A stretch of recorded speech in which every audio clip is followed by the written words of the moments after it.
Bismillahirrahmanirrahim. Assalamualaikum warahmatullahi wabarakatuh. Alhamdulillahi rabbil alamin. Wassalatu wassalamu ala asrafil anbiya'i wal mursalin wa ala alihi wa ashabihi ajma'in. Qala rabbi shrah li sadri wa yassir li amri wahlul 'uqdatam min lisani yafqahu qawli, amma ba'du. Saudaraku yang dirahmati oleh Allah Subhanahu wa taala, puji dan syukur marilah kita panjatkan kehadiran Ilahi Rabbi Allah Subhanahu wa taala. Salawat dan salam marilah senantiasa kita haturkan kehadiran junjungan kita Habibana wa Nabiyana Habibullah, kekasih Allah baginda Rasulullah sallallahu alaihi wasallam, yang mudah-mudahan pada saatnya nanti kita semua di yaumil qiyamah akan mendapatkan syafaat dari beliau dan akan digolongkan sebagai umat beliau. Amin ya rabbal alamin.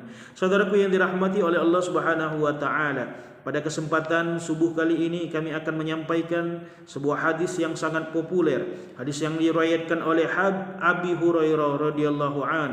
Rasulullah sallallahu alaihi wasallam bersabda, qala Rasulullah sallallahu alaihi wasallam, iza mata ibni adam in qata'a amaluhu illa min salasin, sadaqatin jariyah aw ilmi yantafa'u bihi aw waladin salihin yad'u la. Rasulullah sallallahu alaihi wasallam menyampaikan, ketika kita manusia anak Adam ini meninggal dunia, maka akan terputuslah segala amal perbuatan kita di dunia ini kecuali tiga hal. Yang pertama adalah sedekah jariyah, sedekah yang ikhlas. Inilah yang salah satunya akan mengalir walaupun kita sudah meninggal dunia.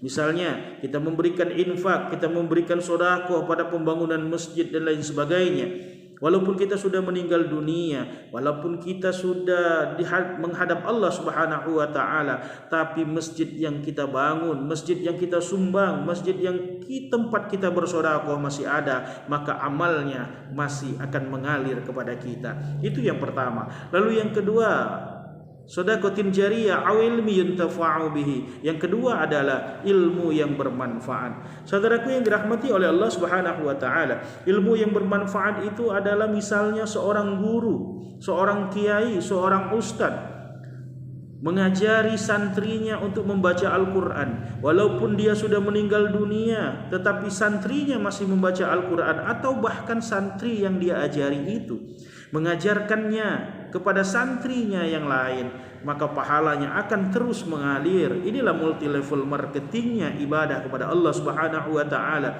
Walaupun dia sudah meninggal dunia, tetapi masih diamalkan oleh orang yang dia ajari atau santrinya, maka pahalanya akan terus mengalir kepada dirinya. Ini yang kedua. Lalu yang ketiga adalah awaladin salihin yad'ula, anak yang soleh, anak yang soleha, anak yang rajin beribadah kepada Allah Subhanahu wa taala dan mendoakan kita sebagai orang tua. Inilah yang akan kita bawa menghadap Allah Subhanahu wa taala. Saudaraku yang dirahmati oleh Allah Subhanahu wa taala, kita ketahui bahwasanya banyak orang tua yang hidupnya dimuliakan di dunia ini. Banyak orang tua yang hidupnya disanjung-sanjung. Banyak orang tua yang hidupnya dipuja-puja lantaran seorang anak. Karena anaknya menjadi anak yang hebat, karena anaknya menjadi anak yang cerdas, anaknya menjadi anak yang punya ilmu pengetahuan atau bahkan jabatan di dunia ini, maka orang tuanya disebut dan dimuliakan lantaran seorang anak. Tapi di sisi lain, tidak sedikit pun orang tua yang hidupnya dihina, yang hidupnya dicela, bahkan dicaci maki, juga lantaran seorang anak. Karena anaknya menjadi anak yang bermaksiat kepada Allah Subhanahu wa taala. Mungkin anaknya menjadi anak yang tidak baik, anaknya menjadi anak yang bermaksiat kepada Allah Subhanahu wa taala dan lain sebagainya, maka orang tuanya pun disebut sebagai orang tua yang tidak baik. Justru itu saudaraku yang dirahmati oleh Allah Subhanahu wa taala, benarlah kalau anak ini adalah merupakan ladang amal di hadapan Allah Subhanahu wa taala. Justru itu saudaraku yang dirahmati oleh Allah Subhanahu wa taala, peliharalah anak-anak kita sehingga anak-anak kita menjadi anak-anak yang sukses dunianya tetapi juga tidak meninggalkan akhiratnya, menjadi anak-anak yang cerdas ilmu pengetahuan dunia tetapi anak yang ahli ibadah kepada Allah Subhanahu wa taala. Kita berdoa kepada Allah Subhanahu wa taala, Rabbi habli minas sholihin, ya Allah jadikan anak-anak kami anak-anak yang soleh, jadikan anak-anak kami anak-anak yang soleha.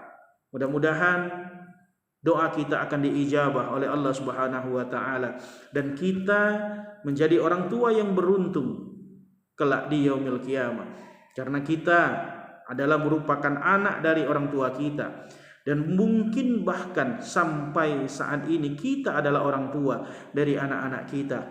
Ingatlah saudaraku yang dirahmati oleh Allah Subhanahu wa taala, bahwasanya ini akan dimintai pertanggungjawaban oleh Allah Subhanahu wa taala. Saudaraku yang dirahmati oleh Allah Subhanahu wa taala, mudah-mudahan sekali lagi kita termasuk orang-orang yang beruntung di hadapan Allah Subhanahu wa taala, dan kelak kita akan meninggalkan dunia Allah ini dalam keadaan husnul khatimah. Amin ya rabbal alamin. Terima kasih atas segala perhatian.